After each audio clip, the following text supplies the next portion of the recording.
Banyak itu relatif, sedangkan cukup itu terukur. Uang banyak belum tentu cukup, yaitu kalau keperluannya melampaui jumlah uangnya. Karena Allah yang menciptakan kita, dan karena Allah yang paling mengetahui keperluan kita. Dalam kondisi sekarang ini, saat kita telah tumbuh berkembang, mampu berpikir dan berikhtiar, mungkin masih mendingan. Berserah diri semenjak awal hingga akhir perjalanan hidup kita, yang diiringi dengan memaksimalkan doa dan ikhtiar. Sebelum menyimak kata-kata bijak dari Agim, bagi yang belum subscribe silakan klik subscribe dan klik loncengnya, serta bagi yang suka silakan klik like-nya. Untuk yang sudah subscribe haturkan terima kasih, selamat menyimak, semoga bermanfaat.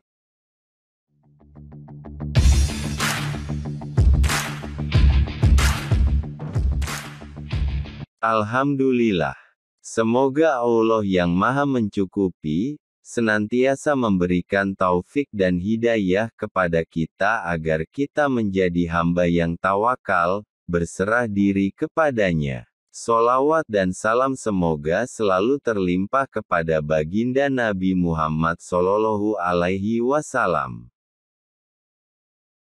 Kita sepakat bahwa yang paling penting bagi kita bukanlah banyak, tapi yang paling penting bagi kita adalah cukup.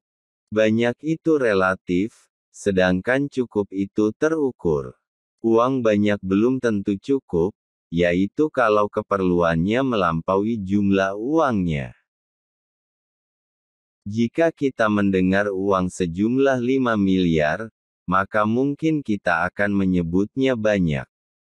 Tapi jika keperluannya sebesar 6 miliar, maka cukup atau tidak? Tentu tidak. Jadi bagi kita tidak penting jumlah, yang penting adalah cukup. Yang penting cukup makan, bukan banyak makan. Yang penting istirahat cukup, bukan banyak istirahat. Setiap sesuatu yang melampaui cukup adalah berlebihan. Sedangkan berlebihan adalah sesuatu yang tidak disukai oleh Allah Subhanahu wa Ta'ala.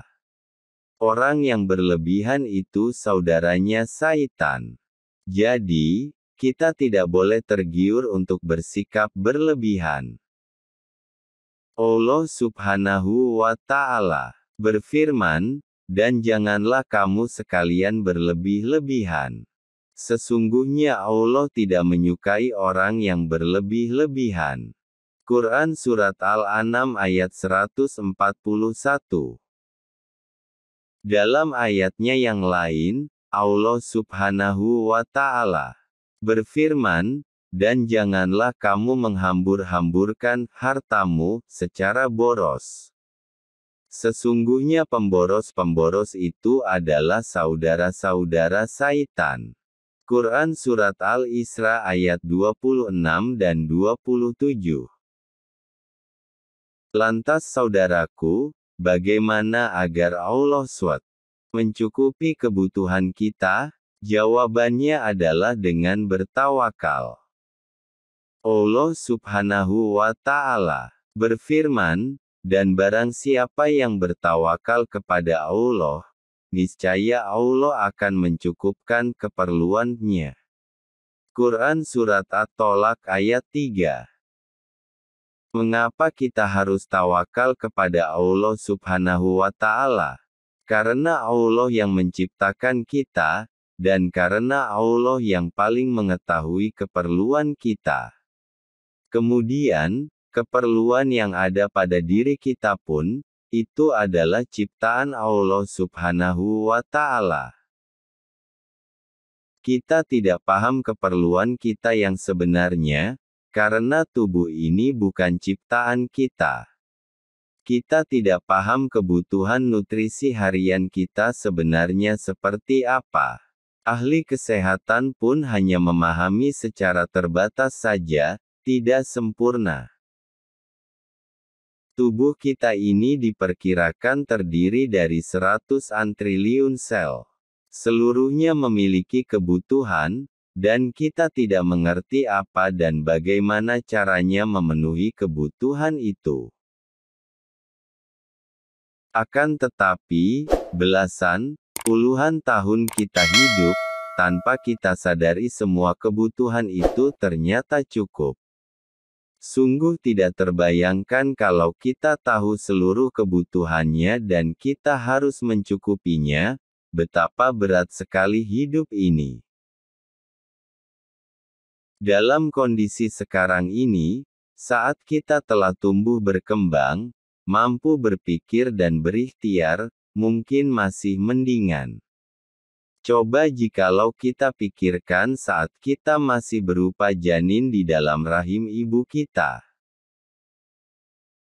Kita belum mampu berpikir apalagi berikhtiar. Namun, seluruh kebutuhan kita cukup. Allah Subhanahu wa Ta'ala yang mencukupi kita. Padahal kebutuhan sebuah janin untuk bisa tumbuh dari setiap fase ke fase berikutnya itu sangat rumit. Jadi tidak perlu risau dengan keperluan kita. Tiba-tiba perut lapar, itu adalah sunatullah. Kita tidak mengerti mengapa perut kita harus lapar. Kita juga tidak mengerti mengapa tubuh kita bisa haus, mengapa tubuh kita ingin bernafas. Semua kondisi itu adalah ciptaan Allah Subhanahu wa Ta'ala, termasuk rasa sedih, takut, dan cinta. Semoga kita termasuk hamba-hamba Allah yang bertawakal kepadanya. Berserah diri semenjak awal hingga akhir perjalanan hidup kita, yang diiringi dengan memaksimalkan doa dan ikhtiar.